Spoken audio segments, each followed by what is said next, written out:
ये जो आज आपने विषय रखा है, ये विषय बहुत ही ज्यादा सेंसिटिव है जी कि उत्तर प्रदेश, खासकर पश्चिमी उत्तर प्रदेश मिनी पाकिस्तान बन रहा है या नहीं। मैं इस चीज से बिल्कुल सहमत हूँ कि पश्चिमी उत्तर प्रदेश मिनी पाकिस्तान बनने की ओर अग्रसर है। जैसे जैसे अभी बड़े भाई देवेंद्र जी सिंह जी ने आंकड़े दिए थे कि संभल में मोर देन 50%, मुरादाबाद में मोर देन 50%, और रामपुर में मोर देन 70%, अपना अमरोहा, बिजनौर, सब जगह अराउंड 40% प्लस मोमडन आबादी आ चुकी है। आने वाले 10 साल में ये एक बहुत ड्रास्टिक चेंज लेके आएंगे और इनकी आबादी बढ़ती जाएगी, क्योंकि बहुत सारे हमारे ये क्षेत्र में हम देख रहे हैं कि रोहिंग्या मुसलमान, इधर उधर के मुसलमान और स्टेट से सब आके यहाँ पे बस रहे हैं। बांग्लादेशी मुसलमान बहुत आया हुआ है। ये लोग सिर्फ वोट बैंक के चक्कर में आए हुए हैं, जिस वजह से जो मुस्लिम नेता हैं, जहां तक मेरी अपनी सोच है, जी ये इनकी यहाँ पर रख जी रखाव करवा रहे हैं, इनको यहाँ पे इनके वोट बनवा रहे हैं, जिस वजह से आने वाले समय में बहुत ज्यादा दिक्कत का हमें सामना करना पड़ेगा।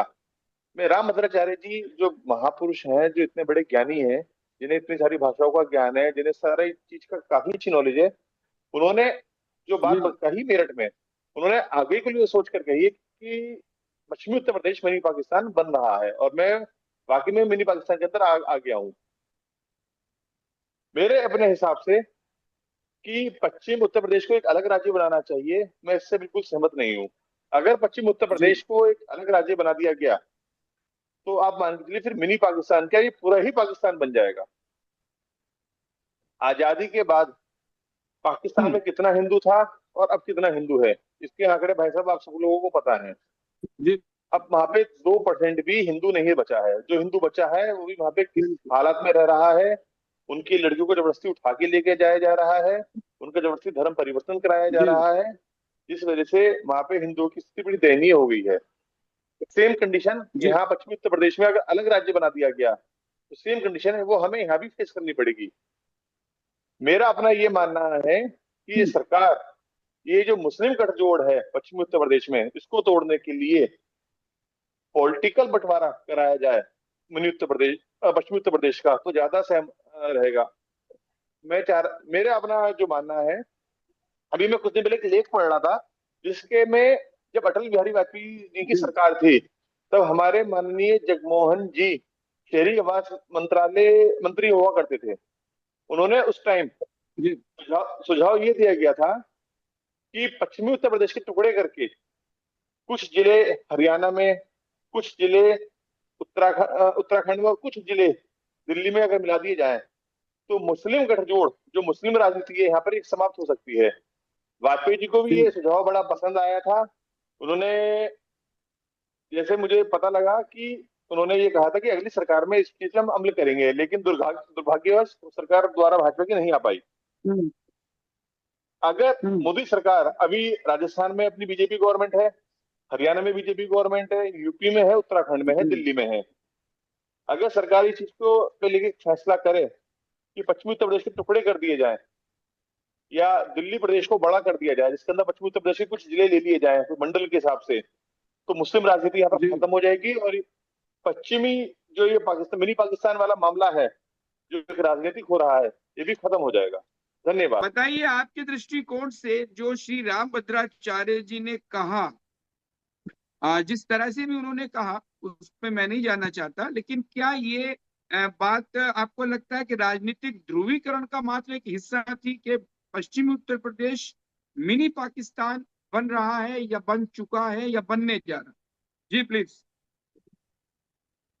धन्यवाद सर जी। Thank you sir. मैंने जब आपने टॉपिक दिया था, तभी जी मेरे दिमाग में आया कि ऐसे दौर में जहां बहुत सारे मुद्दे अहम हैं, ये टॉपिक जी क्यों लाया गया।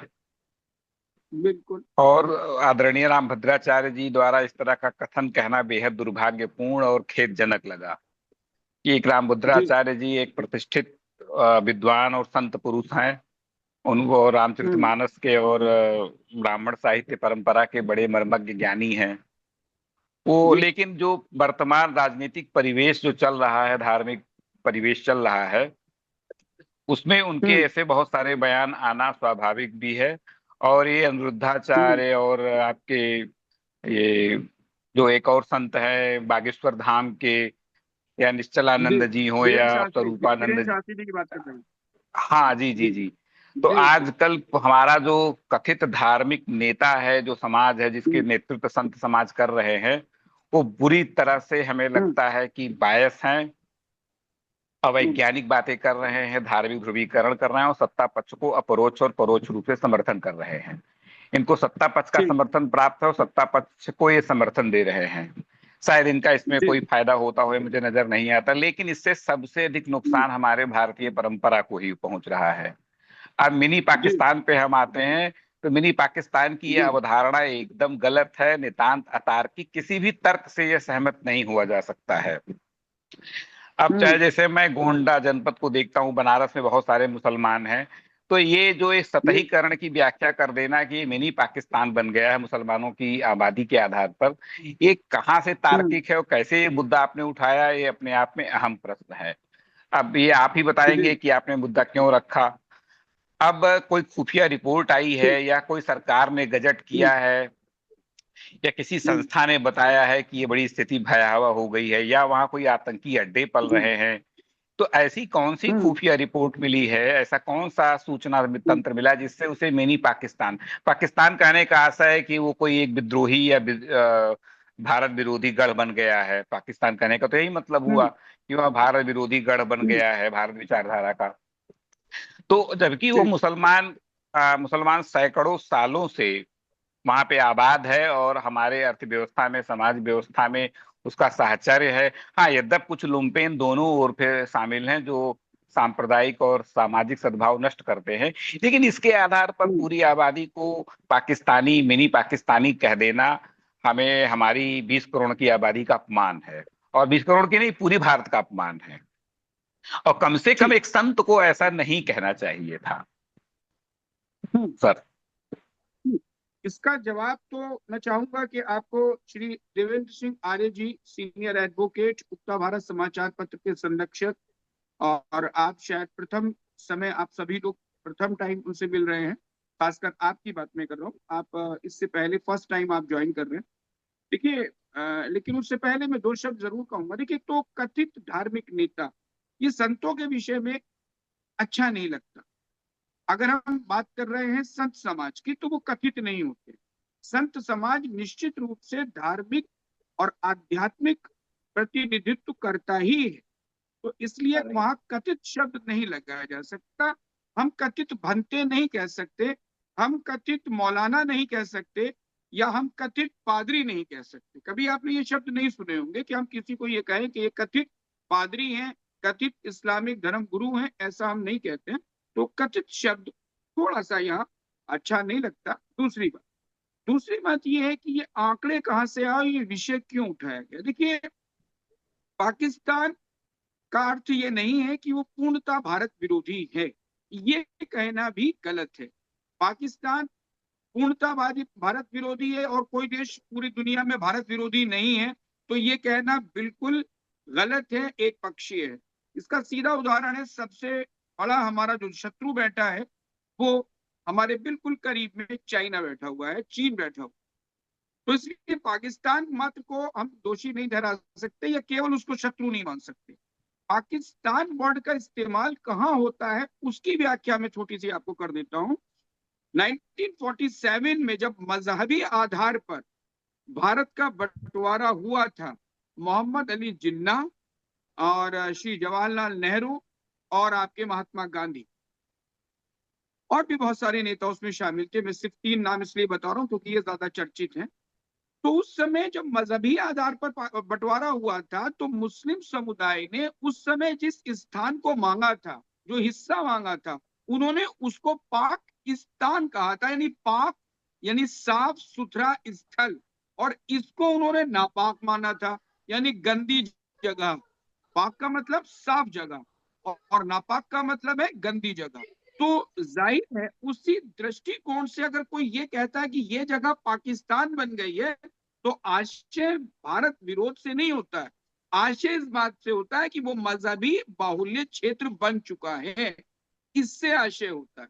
तो इसलिए पाकिस्तान मिनी पाकिस्तान का मतलब होता है ये मुस्लिम बाहुल्य क्षेत्र बन चुका है, यहाँ 50% से अबव संख्या जो है वो मुस्लिम समुदाय की हो चुकी है, इससे होता है।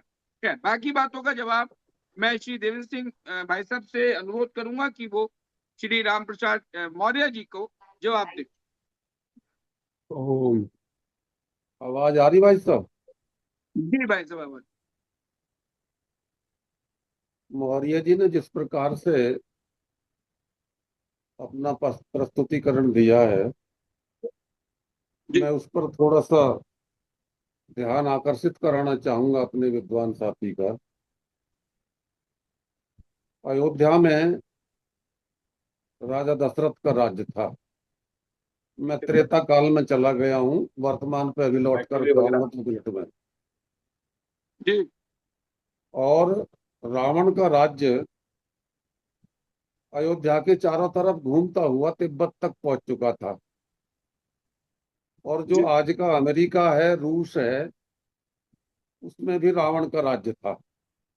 उस समय इनके नाम अलग थे। अब मैं उस जी विषय पर ज्यादा नहीं जाऊंगा। जब रामचंद्र जी को वनवास हुआ और वो भारद्वाज ऋषि के आश्रम में इलाहाबाद में गंगा जी के तट पर पहुंचे, वहां से फिर जी वो आगे बढ़े। भारद्वाज ऋषि के आश्रम से लेकर के जिस जिस ऋषि के आश्रम में वो गए, प्रत्येक ऋषि ने उनको कुछ न कुछ इस प्रकार की विद्या प्रदान की जो रावण के राज्य का समापन करने में सहयोगी हो सके। ऐसे जी अस्त्र शस्त्र और आयुध बनाने का तरीका भी उनको बताया और समझाया गया था। इसका हम्म, हमारे शास्त्रों में पुष्ट प्रमाण उपलब्ध हैं। जी निष्कर्ष में कहना मैं ये चाहूंगा, जब जब राष्ट्र पर संकट आया है, तब तक हम्म, हमारे साधु संत सन्यासी ऋषि और मुनि, उन्होंने इस राष्ट्र को बचाने का भरसक प्रयास किया है। हमारी सभ्यता, जी हमारी संस्कृति को अक्षुण्ण बनाए रखने के लिए ये हमेशा से प्रयत्नशील रहे हैं। जी जब 712 में मोहम्मद बिन कासिम का आक्रमण हुआ और जी उसको, जो कश्मीर के एक पंडित थे लेकिन सिंधु में राज करते थे, सिंध में जी राज जहाँ करते थे, वहां 712 में उन पर सबसे पहला आक्रमण उसका हुआ। 705 में जी स्थापना जिस धर्म की हो रही है, 712 में आक्रमण हो रहा है पहला।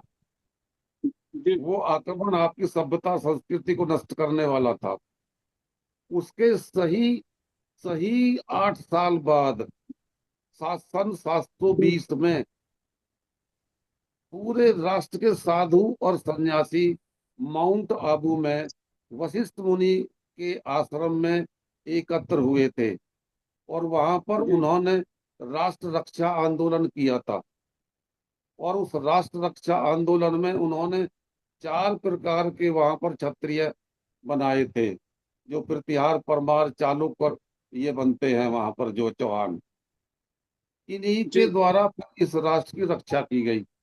वहां भी साधु संत और सन्यासियों के योगदान देखिए।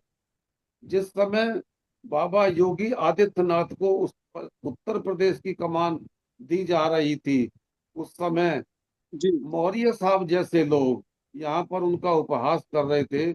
ये तो साधु हैं, ये तो सन्यासी हैं, ये तो बाबा हैं, इनको सत्ता से क्या मतलब। इनको तो अपने जी पीठाधीश्वर की जो उपाधि मिली हुई है, वहीं रहें, वहीं अपना काम करें। मैं इस पर भी ये कहना चाहूंगा, जिस दिन से भाजपा की सरकार और विशेष रूप से उत्तर प्रदेश में योगी की सरकार आई है, तब से कुछ थोड़ा सा हिंदू अपने आप को सुरक्षित अनुभव करने लगा है। अदरवाइज तो हम्म, बंगाल में जहां आज की स्थिति है, वहां आपके पूरे 7 प्रांतों को, जो 7 बहनों के नाम से जाना जाता है, उन 7 प्रांतों को मिला करके, बंगाल को मिला करके ग्रेटर बंगाल की स्थापना करने की योजना बनाई जा चुकी है। आपके दक्षिण भारत को किस प्रकार से काटा जाए, तमिल को, केरल को मिला करके किस प्रकार से जो वहां पर एक अलग देश बनाया जाए, उसकी योजना बन चुकी है।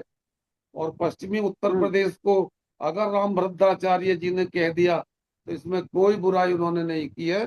उनको जरूर, वो प्रज्ञा चक्षु है, उन्होंने जरूर कोई ना कोई बात ऐसी पहचानी है, जानी है, और इतिहास के झरोखे से उन्होंने झांक करके इसको निष्कर्ष को निकाला होगा कि यदि ऐसा हो गया, यहाँ डेमोग्राफी इतनी जल्दी से परिवर्तित हो रही है, तो ये मिनी पाकिस्तान तो बन चुका। मैं अपनी वाणी को विराम जी दूंगा। आप सभी का धन्यवाद। नहीं है। तो मौर्य जी, अभी मैं और किसी के पास जाऊं उससे पहले आपसे जानना चाहूंगा कि आप उनके कमेंट्स पे क्या कहना चाहते हैं, उनके जवाब पर आपका क्या जवाब। जी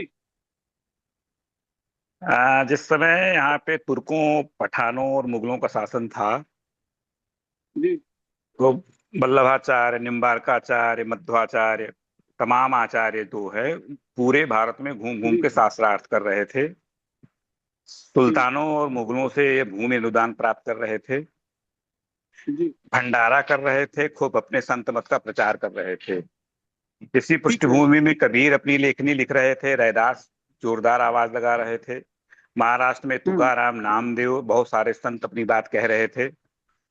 तो जी ये कहना कि संत आंदोलन में केवल मठाधीश और आचार्य ही थे, नहीं, तमाम तबकों के संत भी उसमें थे जो निचले हाशिए के समाज से आए थे। नहीं, एक उन्होंने सेकंड, बड़े उन्होंने ये कहा ही नहीं है आपसे, आप गलत सुन रहे हैं। एक मिनट सर, नहीं मौर्य नहीं, जी, हमने उनकी बात का मैं मौर्य जी काउंटर देखिए, नहीं कर रहा हूँ, आप प्लीज प्लीज। एक सेकंड मौर्य जी, आप बात को कहीं और ले जा रहे हैं। देखिए, उन्होंने नहीं ये नहीं, मैं शब्द उनकी कहा ही बात का नहीं है। काउंटर नहीं कर उन्होंने रहा है, केवल मैं संत उनकी बात समाज का की बात की है, मठाधीशों की बात नहीं की है। जी नहीं, मैं उनकी बात का जी काउंटर नहीं कर रहा हूँ। ये मेरी बात का जी समर्थन कर रहे हैं तो बात को समर्थन हो गया। हम काउंटर नहीं कर रहे हैं सर। हाँ जो मेरी बात थी उसका ये हाँ समर्थन कर रहे जी हैं। जी जी जी हम जी अपनी बात कह रहे हैं। जी हाँ, बिल्कुल हेलो। कहें कहें सर, कहें। जी प्लीज। जी हाँ, सुन रहा हूँ मैं, आपकी तो आवाज आ रही है क्लियर सर, उसमें आप बोले। उसमें संत समाज हमेशा जो है विपक्ष में बैठता है, वो जनता के पक्ष में जी बैठता है। सत्ता में कोई हो, जनता के पक्ष में बैठता है। तो जितने जी संत समाज का यह योगदान है कि वह जनता की आवाज में बोले, ठीक है। न कि सत्ता के समर्थन में बोले, न किसी एक संप्रदाय के विषय में बोले। वो इंसानियत और मानवता के हित में बात करेगा, वो सबकी बात करेगा। वो ये नहीं कहेगा कि केरला में और पश्चिम बंगाल में फला की सरकार है, चूंकि वह भाजपा नहीं है इसलिए वो भारत से अलग हो गया। आज से लगभग 70 साल की आजादी हो गई, ऐसी आवाजें बार बार ये जो दुष्प्रचार किया जा रहा है कि सातों बहन जो हमारे राज्य हैं, सातों पर उधर के उत्तर पूर्व के, वो ईसाई हो गए हैं, वो बट गए। आज से नहीं ये दुष्प्रचार मैं सुन रहा हूँ, 40 साल से सुन रहा हूँ कि वो ईसाई राज्य हो गए हैं, वो देश का टुकड़ा कर देंगे। केरल के बारे में, केरल के वामपंथी हुकूमत के बारे में ऐसे दुष्प्रचार बहुत सुनते हैं हम। इसी प्रकार पश्चिम बंगाल के बारे में बहुत सारा दुष्प्रचार है, जबकि आपके क्या कहते हैं, गुजरात में, मध्य प्रदेश में, राजस्थान में भी बहुत सारे ऐसे विजातीय तत्व हैं जो भारत विरोधी बातें करते हैं। तो ये कहना कि भाजपा की सरकार आ गई, मोदी जी, योगी जी जब से प्रधानमंत्री मुख्यमंत्री बन गए हैं, ये जो व्यक्तिवाद की बढ़ती हमारी पद्धति है कि हम एक व्यक्ति को बहुत महत्व दे रहे हैं। हमारे यहाँ समष्टि को लेकर, सबको साथ लेकर चलने की बात थी। यहाँ कोई एक व्यक्ति के नाते कोई देश नहीं बचता है, सबका सहयोग है इसमें। तो जब सदियों से हमारा इतिहास रहा, हम सबको साथ लेकर चले हैं, तो यह कहना कि हमारा देश टुकड़े टुकड़े हो जाएगा या पश्चिम बंगाल बढ़ जाएगा, ये एक बहुत ही गलत और भ्रामक दृष्टिकोण है। अब आपकी एक बात का और मैं जवाब देना चाहूंगा, जो मैंने कहा था कथित संत कभी भी कटु वचन नहीं बोलता, गाली गलौज नहीं करता, वो अपशब्दों का प्रयोग नहीं करता, वो असंसदीय नहीं होता, वो करुणा, दया और समता की बात करता है। लेकिन जब एक विशेष राजनीतिक दल का प्रचार करे, वो हिंदू राष्ट्र बनाने की बात करे, तो ये बात खलती है कि एक संत को ऐसी राजनीतिक भाषा नहीं बोलनी चाहिए। कोई ऐसे तमाम बयाना विरोधाभासी जो है आपके बागेश्वर धाम के है, अमृताचार्य की वाहियात बातें बहुत सारी लोग सुनते हैं। तो ये सब बातें अतार्किक और अवैज्ञानिक लोग, संत ही लोग कर रहे हैं, जिनका संत समाज भी विरोध करता है। बहुत सारे संत समाज का विरोध करते हैं। तो मेरा ये कहना है, संत को मठ में बैठना चाहिए, राजनीति में नहीं आना चाहिए कभी भी। अब आप एक ठीक। पौराणिक यदि उदाहरण ले तो आपकी वशिष्ठ बात। ने कभी भी राजगद्दी हम्म, नहीं ली। उन्होंने हम्म, वशिष्ठ राजगद्दी देते थे, लेते नहीं थे। विश्वामित्र तक ने भी यही काम किया, यदि ठीक पौराणिक है। कथाओं की बात माने तो हमारे पौराणिक, जी। हमारे धार्मिक इतिहास में भी इस बात का जिक्र नहीं मिलता कि कोई संत आकर के राष्ट्र का अध्यक्ष बन जाए। नहीं। चाणक्य की जो कहानी जो मानते हैं, कहानी हम्म, है या मानते हैं, उसने भी नेतृत्व नहीं लिया। हम्म, तो जब हम्म। मठों से संत निकल के राजनीति का सत्ता स्वाद करेंगे, तब तो ये बड़ा दुर्भाग्य है देश के लिए। संतों को मठ में ठीक। रहना चाहिए, मठ से आपने आंदोलन कहा करिए। कि ये हो गया आपका। right, भाई साहब एक बिल्कुल वो एक देवेंद्र मिनट जी और भाई साहब दीजिए ने जरा। अच्छा, सर एक मैं लाइन एक और खत्म सेकंड। कर दे, एक लाइन और, एक लाइन और, हाँ बिल्कुल आप बोले, मैं उसके बाद पल्लव जी के कंक्लूडिंग पास जाऊंगा क्योंकि बहुत देर से प्रतीक्षा कर रही हूँ। जी प्लीज कंक्लूडिंग लाइन, बोले। एक कंक्लूडिंग लाइन और एक। हाँ बिल्कुल, बोल नहीं दो। नहीं श्योर श्योर बोले। अभी जो आर्य जी ने जो कहा राम कथा के बारे में कि वशिष्ठ ने 4 छत्री पैदा किए, हम्म, परमार, प्रतिहार और जो गुर्जर वगैरह, ये चारों आपस में ही लड़ते हम्म। थे। ये किसी जी विदेशी सत्ता के विरुद्ध नहीं लड़ रहे थे, आपस में ही लड़ रहे थे, और आपस में इनका संघर्ष ठीक खूब है। हुआ। इतिहास की पालों, जानकारी प्रतिहारों नहीं है, अब आपको इतिहास थोड़ी पढ़ाने आए हैं हम यहाँ पर। नहीं नहीं, एक मिनट सर, हम आपको बोल हाँ रहे हैं, इतिहास की आप भाई बोल साहब जानकारी रहे हैं, नहीं है।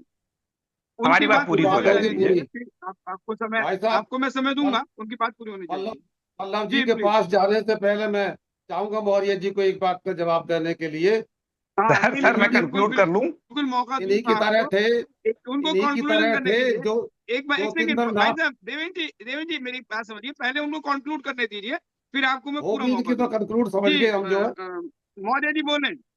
हाँ, टाइम टेकिंग तो मौर्य जी जो बाकी बोले, है। आप बोले। ये एक मिनट, बस बस, जो राजपूताना का नहीं पूरी नहीं मैं, हाँ हाँ इतिहास आप पढ़ आपकी के आप देखें, अपनी बात रखिए, बात वो रखिए, आप अपनी आपस पूरी बात में ही रखिए जी। लड़ते रहे, आपस में ही लड़ते रहे। उनके लिए राष्ट्र जैसी हम्म, कोई अवधारणा ही उनके मन में नहीं थी। देशांतर करना अनर्गल ना तो बात है। उनके लिए जनता का ठीक कोई आवाज थी। वो अपने किले और राजस्व को बचाने के ठीक लिए लड़ रहे थे। जी जी, हम अपनी बात समाप्त करिए। ठीक। आपका कंक्लूजन ये था, जो कुछ भी अभी तक आपने कहा उसका कंक्लूजन मेरे ख्याल से ये रहा कि संत समाज को राजनीति में नहीं आना चाहिए, मठाधीश को गद्दाधीश यानी कि राजनीति में की जो गद्दी है वो नहीं संभालनी चाहिए, और आपने कुछ उसके एग्जाम्पल्स देने का भी प्रयास किया। अभी मैं फिलहाल पल्लव जी के पास जाऊंगा और फिर भाई साहब को पूरा मौका दूंगा कि वो आपकी बात को पूरी तरह से जवाब दें, क्योंकि आप सवाल आपका जो कुछ भी है वो आर्य जी से है। लेकिन मैं पल्लव जी के पास जाऊंगा क्योंकि पल्लव जी बहुत देर से इंतजार कर रहे हैं, प्रतीक्षा कर रहे हैं। मैं साहब मैं आपके पास आऊंगा देवेंद्र जी, बिल्कुल आपको मौका दूंगा पूरा कि आप मौर्य जी की बात का जवाब दें। जी पल्लव जी, जी नमस्कार भाई साहब। अभी आपने सबसे मौर्य पहले जी तो को मैं, भी सुना। जी जी, मैं सबसे पहले तो जी क्षमा चाहूंगा क्योंकि बीच में थोड़ा सा इंटरप्ट रहा और सबकी बातें ठीक से सुनने भी नहीं पाया, लेकिन अभी बाद में जो मैंने बातें सुनी है, देखिए सबसे पहले तो श्री राम भद्राचार्य जी जी का जो स्टेटमेंट है उसको किसी भी राजनीति से जोड़ना पूरी तरह से बचकाना है। वो कभी जिंदगी में उन्होंने जी राजनीति नहीं करी, आज राजनीति कहाँ से करेंगे।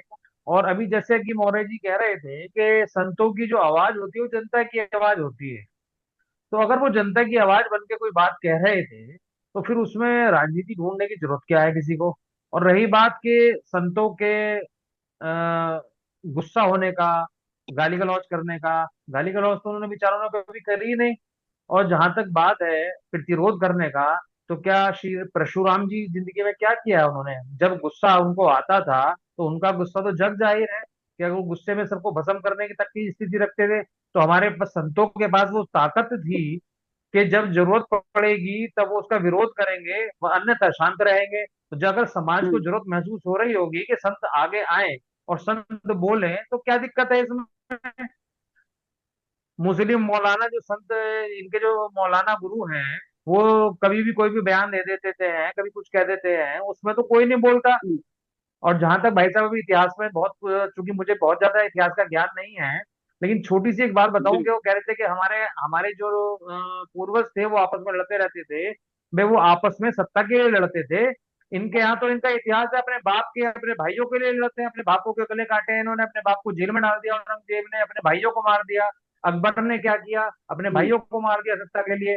तो इस बात का तो कोई मतलब ही नहीं होता। अगर हम पुराने इतिहास में जाएंगे तो कमियां सब में होंगी, और शायद कुछ कमियां रही होंगी तभी हिंदुस्तान के अंदर मुसलमान काबिज है, अन्यथा तो कोई मतलब ही नहीं था मुसलमान आने का। यहाँ पे कहाँ से आ गया था मुसलमान। कुछ तो कमियां रही है। जी, तो बिल्कुल सही बात है आपकी। बोले बोले आप हाँ, बोले। और रही बात, देखिए आज इसमें सत्ता में आने की डेमोग्राफी जहाँ तक बात हो रही है, इसमें कोई शक नहीं है कि आज मुस्लिम मुस्लिम डेमोग्राफी बहुत ज्यादा बढ़ी है। परंतु हमारे हम्म मोदी जी होशियार व्यक्ति हैं, होशियार नेता हैं। ये SIR जो आ रहा है, ये उसका बहुत बड़ी काट है। देखिए, इनकी डेमोग्राफी जितनी बड़ी है, उससे ज्यादा कागजों में बड़ी है। फिजिकल जमीन पर अगर एक हम्म बच्चा हुआ है, तो फूफी की शादी 20 साल पहले हो गई, लेकिन फूफी आज तक उस मोहल्ले की वोटर बनी हुई है, वो फूफी कैसे नहीं कट रही। तो उस डेमोग्राफी की वजह से भी ये वो परसेंटेज दिखाई दे रहा है, और उसका सबसे बड़ा कारण है कि अनैतिक रूप से लोग उसका लाभ लेते हैं, सत्ता का। और सत्ता से राशन बढ़ता है, या सत्ता से जो भी चीज आती है, उसी के माध्यम से ये लोग पैसा लेते हैं, कमाते हैं, इनकी आजीविका इसके ऊपर चलती है। तो भारतीय जनता पार्टी की पूरी तरह से इस पे चोट पहुंचाने का कारण तो हो रहा है। और आप देखिए, अगर अगली बार में चुनाव होगा, तो डेमोग्राफी में बहुत बड़ा बदलाव आपको नजर आएगा। बहुत बहुत धन्यवाद पल्लव जी, आपने जो बात कही। अब उससे राम प्रकाश जी उससे कितने सहमत हैं असहमत हैं, ये तो उनसे बाद में बात करेंगे। और उससे पहले मैं जाऊंगा आदित्य जी के पास, और उसके बाद में आऊंगा श्री देवेंद्र सिंह आर्य जी के पास, क्योंकि इतिहास के बारे में उनकी पकड़ सबसे ज्यादा मजबूत है। जहां जितने भी लोग बैठे हैं, मैं मौर्य जी को नहीं उसमें काउंट कर रहा हूँ, क्योंकि मौर्य जी के विषय में मैं नहीं जानता हूँ कि उनको इतिहास की कितनी नॉलेज है। देवेंद्र जी के बारे में जानता हूँ। तो बहरा, आदित्य जी, आपने मौर्य जी को भी सुना, देवेंद्र सिंह जी आर्य जी को भी सुना, पल्लव जी को भी सुना। अब आप किसको क्या समझते हैं, मतलब इस पूरे सिस्टम को, पूरी बातचीत के क्या कंक्लूजन आप देना चाहें? जी भाई साहब, कंक्लूजन में ये देना चाह रहा हूँ, क्योंकि इतिहास की जानकारी मुझे भी ज्यादा नहीं है। लेकिन हाँ, थोड़ा सा ये है जी कि जैसे मुगलों ने यहाँ पे आके अत्याचार किया, भारत को लूटा। ये जो आज के मुसलमान है तो उन्हीं की औलाद है, उन्हीं का डीएनए है। क्या ये बख्श देंगी हम हम्म लोगों को? पश्चिम उत्तर प्रदेश की जी जो डेमोग्राफी जो चेंज हो रही है, डेमोग्राफी चेंज जब इनकी परसेंटेज बढ़ेगी, क्या हमें बख्श देंगे ये हमारे साथ भी ऐसे ही लूटपाट हम्म करेंगे? मैं बिल्कुल भी हम्म अपने इनसे रामप्रकाश मौर्य जी की बात से सहमत नहीं हूँ। क्योंकि ये कह रहे हैं कि साधु संत सत्ता का क्या कर रहे हैं। अरे, साधु संत ही तो सत्ता हम्म अगर चला रहे हैं तो क्या गलत कर रहे हैं? क्या कोरोना में आप लोगों ने जी देखा नहीं है कि योगी जी ने कितना अच्छा अरेंजमेंट किया? ऑस्ट्रेलिया तक से, हम्म मतलब वहां की सरकार ने ये कहा कि हमारे पास भी अगर योगी जैसे व्यक्ति होते तो हम ऑस्ट्रेलिया में कोरोना की लहर को संभाल लेते। जी हमें चाहिए जो व्यक्ति अच्छा काम करे, हमें उससे मतलब नहीं है कि वो साधु है या कौन है। जो व्यक्ति अच्छा काम करे वो चाहिए। और बात रही है पश्चिमी उत्तर जी प्रदेश को मिनी पाकिस्तान की, मैं इस बात से बिल्कुल सहमत हूँ कि धीरे धीरे पश्चिमी उत्तर प्रदेश की तरफ अग्रसर हो रहा है। और हमारे मोदी जी और हमारे योगी जी को चाहिए कि इस चीज पे ध्यान दिया जाए और इसको मिनी पाकिस्तान होने से बचाया जाए, अगर यहाँ पर हिंदू को सुरक्षित रहना है तो। ठीक, धन्यवाद। धन्यवाद धन्यवाद। जी भाई साहब, मैं देवेंद्र भाई साहब, आप मेरी बात सुन पा रहे हैं? जी, जी, अब आपका समय है, क्योंकि अब आप बहुत देर से प्रतीक्षारत हैं, और कोई मौर्य जी बात को नहीं। कहीं काउंटर आप करना चाह रहे थे। जी प्लीज। काउंटर क्या, बस थोड़ी सी जानकारी देना चाहूंगा। काउंटर तो नहीं कहना चाहिए, जी लेकिन मैं थोड़ा जी सा जी अर्ज करूंगा अपने सम्मानित साथी जी के लिए। मैं सबसे जी पहले तो ये कहूंगा, जीएन मंडल का नाम मौर्य जी ने सुना होगा, ज्योतिन्द्रनाथ जी मंडल, जो बंगाल जी के थे, और भारत और पाकिस्तान के विभाजन के समय बहुत खुश होकर के यहाँ से और वहाँ गए थे पाकिस्तान। और पाकिस्तान जी में वहाँ पर उनको लॉ मिनिस्टर बनाया गया था। और फिर जी वहां से वो कितने सम्मान के साथ भारत में धकेले गए थे, ये क्या मौर्य जी साहब भूल गए? मैं तो नहीं भूला। जी क्योंकि वहां जी उनके पास उनके साथ क्या सुलूक हुआ था। जो यहाँ से गए हम्म थे ये प्रसन्न होकर के, वहां विधि मंत्री बनाए भी जी जिन्ना ने, लेकिन उसके बाद फिर जी उनका अपमान हुआ वहां पर। जो एक तो जी उदाहरण ये है। तो ये कतई भी जी किसी प्रकार से जो स्वीकार्य नहीं है कि साहब हम उनके साथ किसी हम्म प्रकार से रह सकते हैं। देखिए, बात दो हम्म, आती है। एक तो दुष्ट है, जी एक तो धर्म के अनुसार काम करने वाला, और एक अधर्म के हम्म अनुसार काम करने वाला। वहां जी जो द्विराष्ट्र सिद्धांत जिस प्रकार से बना था, वो बना ही इस विचार पे जी था। अब मैं चलूंगा वहां जहां भाई साहब ये कह रहे थे कि साहब विश्वामित्र जी को देख लीजिए आप, जो है विश्वामित्र जी ने हम्म ये किया। पता नहीं क्या उदाहरण देना चाह रहे थे। मैं ध्यान दिलाना चाहूंगा अपने जी विद्वान साथी को कि मैं जी 95 में आबू पर्वत पर था। मैंने वशिष्ठ मुनि जी के आश्रम में वो भी वहां देखा जहां पर जो है 4 छत्रिय बनाए गए थे। उन्होंने क्या क्या जी कार्रवाई की, यहाँ मैं आपके छोटे से जी टाइम में सब कुछ नहीं बता सकता। मैंने वो संक्षिप्त जी रूप जी में बताया। उनका जी परिणाम क्या हुआ था, उसका परिणाम जी मैं बताऊंगा अभी जो थोड़ी देर में। लेकिन जी पहले वो बात बता दूं कि मैं अभी वहां अर्बुदाचल पर्वत से घूमता हुआ और उसके हम्म, किले को देखता हुआ और फिर मैं एक जी तालाब की तरफ जा रहा हूँ। वहां पर 3 हम्म, भैंसे खड़े हुए थे और वो 3 भैंसों की मूर्ति थी, वो जो है पत्थर, काले पत्थर की मूर्ति बनाई हुई है। मैंने पूछा ये जी क्या है। उन्होंने बताया कि साहब ये जो है यहाँ पर राक्षस लोग थे और राक्षसों को हम्म, राक्षस ये करते थे कि ऋषि विश्वामित्र जी जब यहाँ पर यज्ञ करते थे तो उसके यज्ञ को खंडित जी करने के लिए उसमें मांस और हड्डियां फेंक हम्म, देते थे। तो फिर वो राजा जी दशरथ के पास गए, राम और लक्ष्मण को लेकर हम्म, के आए और राम और लक्ष्मण ने आकर जी के यहाँ पर उन जो अधर्मी लोग थे जो खंडित करते थे यज्ञ को, उनका वध किया। जी ये भैंसे उनके हम्म, प्रतीक हैं, काले काले भैंसे जो खड़े हैं ये उन्हीं जी राक्षसों के प्रतीक हैं। जब हम्म, अर्बुदाचल पर्वत पर जो बना हुआ किला है, मैं जब उसमें जी गया तो वहाँ जी शास्त्री जी, आप कभी लोग जाएं वहां देख करके आए। जी अर्बुदाचल पर्वत पर जो किला है उसमें लंबा बरामदा बना हुआ है और उस लंबे बरामदे में अच्छा हमारे हिंदू देवी देवताओं की अनेक मूर्तियां वहां पर बनी हुई हैं। उस मंदिर हम्म, में, जी उस बरामदे में उनकी सबकी नाक हम्म, कटी हुई थी। जब जी मैंने ये पूछा कि ये क्या हो रहा है, ये जो पत्थर की हम्म, मूर्ति है और इस पर सीमेंट की नाक लगा रखी है, हम्म, तो उन्होंने ये बताया था जी कि जब खिलजी यहाँ पर आया था और खिलजी के जो जी सैनिक यहाँ पर आए थे, उन सैनिकों ने अपने तलवार से, भाले से हमारे सभी देवी देवताओं की जी मूर्तियां खंडित की है, उनकी नाक काटी है। तो ये जो विचारधारा है, अच्छा इस विचारधारा को जी रामभद्राचार्य जैसे जो विद्वान लोग हैं वो भली प्रकार से समझते हैं हम्म, कि इनकी इनकी सभ्यता हम्म, और इनकी संस्कृति हमारे साथ कदापि नहीं मिल सकती। इसलिए उन्होंने ये जी जरूर कह दिया।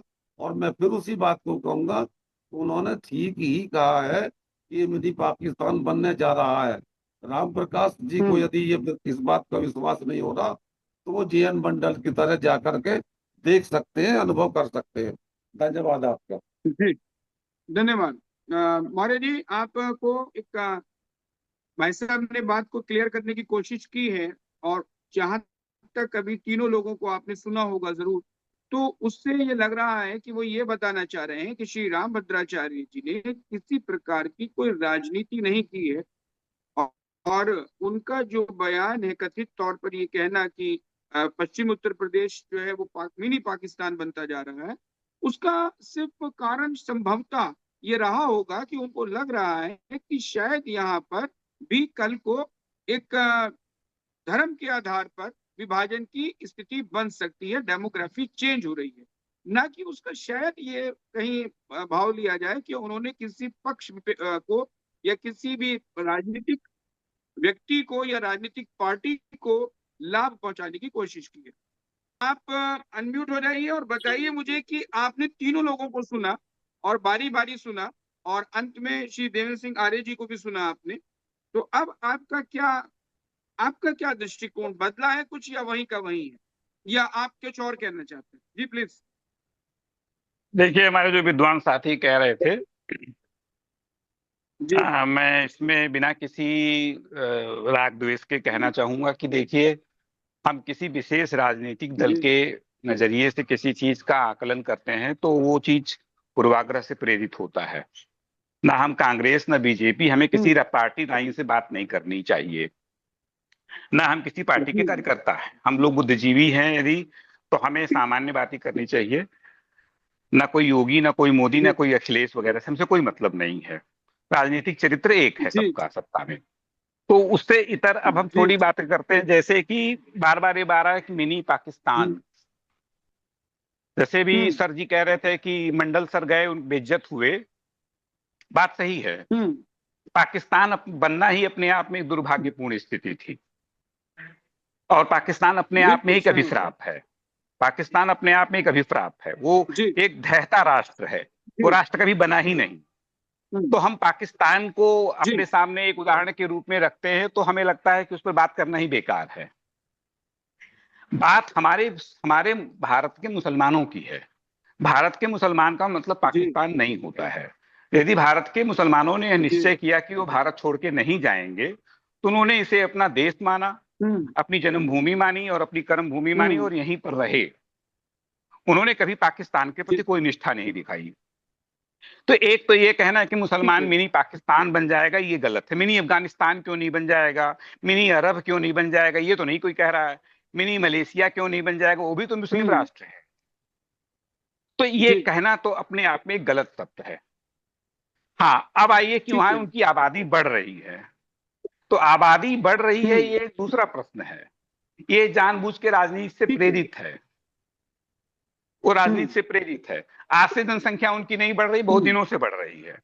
ये अलग की बात है कि उनका ठीक है। जो लिटरेसी रेट कम है, उनकी शैक्षिक स्तर कम है, हम्म इसलिए वहां बच्चे ज्यादा पैदा हो रहे हैं। लेकिन इसके बावजूद उनके जन्म दर हम्म में गिरावट आई है। जैसे हमारे बहुत सारे हिंदुओं ठीक में है। भी बहुत गिरावट आई है जन्म दर में। तो जिसके लिए सरकार प्रयास भी करती है कि जी जनसंख्या कम करो। तो ये ठीक है। शैक्षणिक और सामाजिक मसला है कि जनसंख्या बढ़ रही है, न कि ये धार्मिक ठीक मसला है। बहुत सारे ठीक। पढ़े लिखे मुसलमान 2 ही बच्चे पैदा कर रहे हैं। तो हम्म इसको एक इस्लाम के साथ जोड़ना, एक विशेष कम्युनिटी को हम्म निशाना बनाना, ये गलत है। एक तो मेरा ये जवाब है। ठीक ठीक है। दूसरा ये कहना है मैं कि ये भी जो आपकी शर्माओं, जी हाँ। जी जी जी, हम्म और बाकी जी जो बोले बोले मेन आप बोले। मुद्दा, जो मेन मुद्दा जो आपने टॉपिक रखा है मिनी पाकिस्तान वाला, उस पे ही मेरा यही जी कहना था जो मैंने अभी आपको बताया। और आदरणीय हम्म रामभद्राचार्य जी के बहुत सारे ऐसे बयान अभी मुझे नहीं याद आ रहे हैं, जो बेहद विवादास्पद और हम्म संत चरित्र के विपरीत है। जी वो धार्मिक प्रवचन देते हैं, ठीक। राजनीतिक एजेंडे की बात करते हैं, और यह स्पष्ट रूप से लगता है किसी राजनीतिक दल से प्रेरित है या उसे फायदा पहुंचाने के नजरिए हम्म से है। इसलिए हमें उनका विरोध ठीक करता हूं मैं। धन्यवाद। ठीक।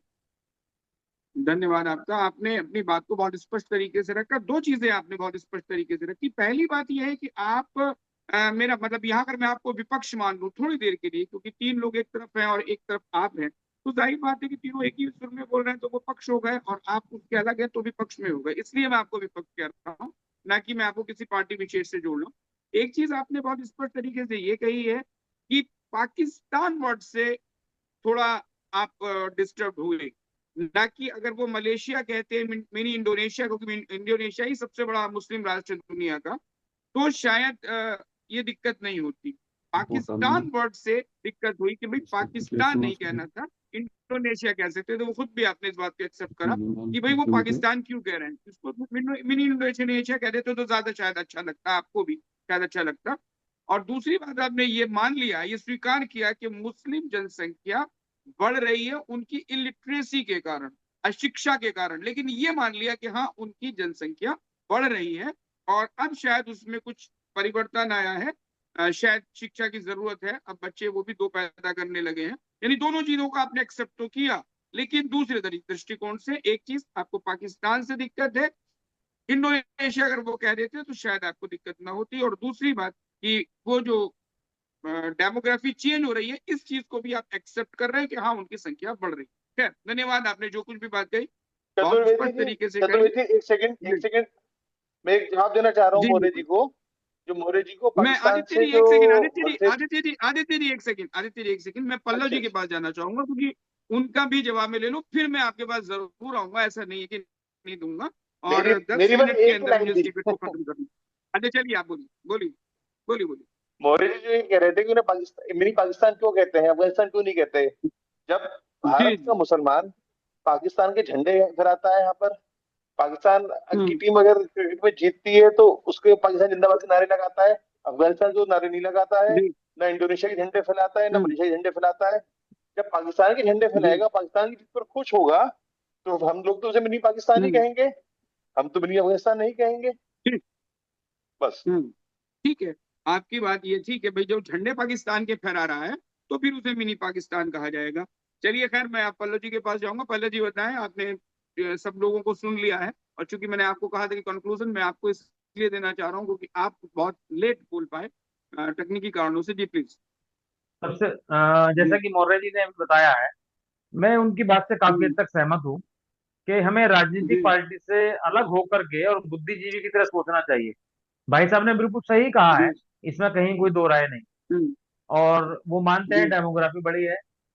हाँ, ये हो सकता है। देखिए, हम्म, हमारी सोच ये है कि हम पाकिस्तान तक सीमित हैं, लेकिन वास्तविकता तो ये है कि जब जी। डेमोग्राफी इनकी बढ़ती है, जब बंगाल में हम्म, सोहरावर्दी ने 3 दिन के लिए सारी पुलिस को छुट्टी पर भेज दिया और खुली आजादी दे दी, हम्म, तो नाम उसमें पाकिस्तान नहीं आया था, बांग्लादेश बना था। तो हो सकता है कि ऐसा ही कोई नेता जी। ऊपर खड़ा हो और फिर वो दोबारा दूसरी कोई हम्म, छूट दे दे, तो उस दिन पता नहीं उस मुल्क का क्या नाम बनेगा, वो अलग विषय है।